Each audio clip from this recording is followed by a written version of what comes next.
श्रीमन्महागणाधिपतये नमः। श्री सरस्वत्यै नमः। श्री सद्गुरुभ्यो नमो नमः।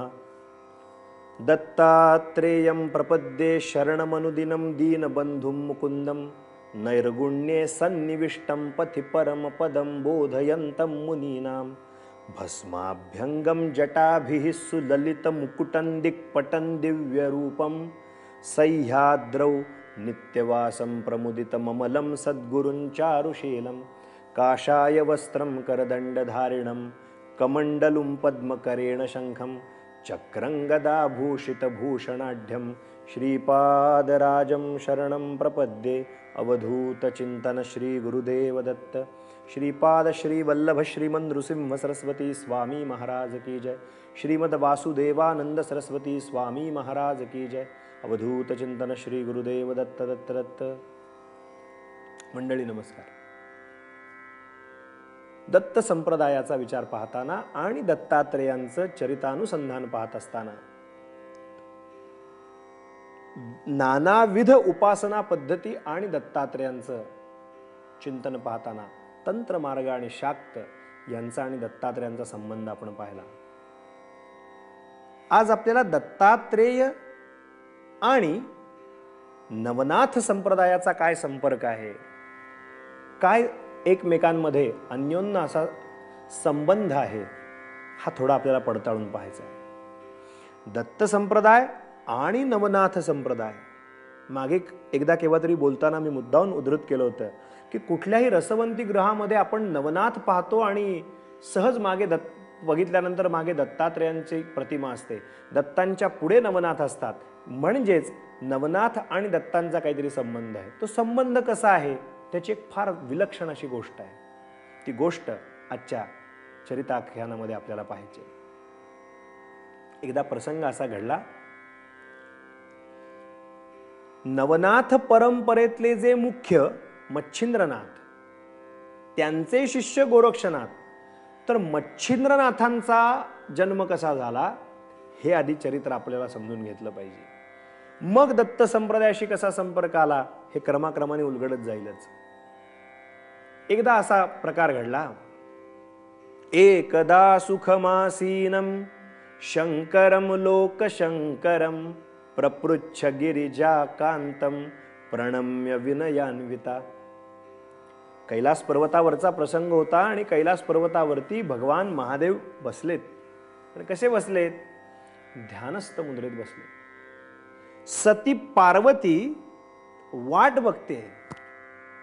कशाची वाट पाहते? महादेव डोळे केव्हा उघडतात, माझे पतिराज डोळे केव्हा उघडतात, ध्यानस्थ स्थितीतून ते जागृत अवस्थेत कधी येतात आणि माझ्या मनातला प्रश्न मी त्यांना केव्हा विचारते।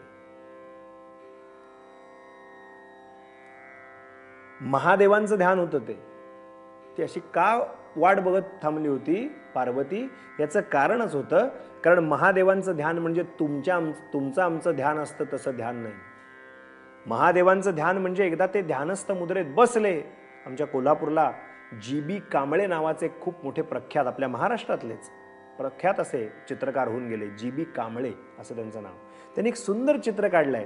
डाव्या हातावरती उजवा हात घेतलाय, तो नाभी कमलापाशी ठेवलाय आणि पद्मासन घालून ध्यानस्थ मुद्रेत दोन्ही भ्रुकुटीच्या मध्यभागी ध्यान लावून बसलेलं जी.बी. कांबळ्यांचं चित्र महाराष्ट्रात प्रसिद्ध आहे। एक कल्पना यावे म्हणून डोळ्यापुढे म्हणून सांगितलं जाता जाता ते महादेव ध्यानस्थ स्थितीत आहेत। कधी दिवस रात्र, कधी 3 दिवस 3 रात्र, कधी 7 दिवस 7 रात्र, कधी पंधरवडा, कधी महिना, कधी त्रिमास, कधी षण्मास, कधी वर्ष, कधी युग, कधी तप, कधी कल्प, वर्षानुवर्ष ध्यानामध्ये, युगानुयुग ध्यानामध्ये बसतील, हा अधिकार महादेवांचा। त्यामुळे ती पार्वती माता मोठ्या व्याकुळ नजरेने बघते, आता हे डोळे उघडणार केव्हा, माझ्या मनातली शंका मी विचारणार केव्हा? आणि तशी घटना घडली हो।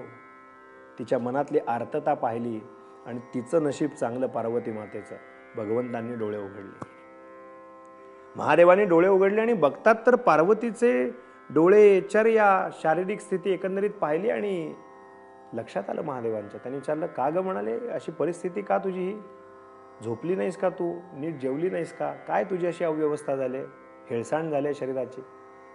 ती म्हणाली, महाराज ते सगळं बाजूला राहू दे, मला काही प्रश्न तुम्हाला विचारायचे आहेत आणि त्याची उत्तर तुम्ही मला द्यावीत अशी माझी मनापासून इच्छा आहे, तेवढी कृपा माझ्यावर करा. महादेव म्हणाले, तुझी काय इच्छा आहे?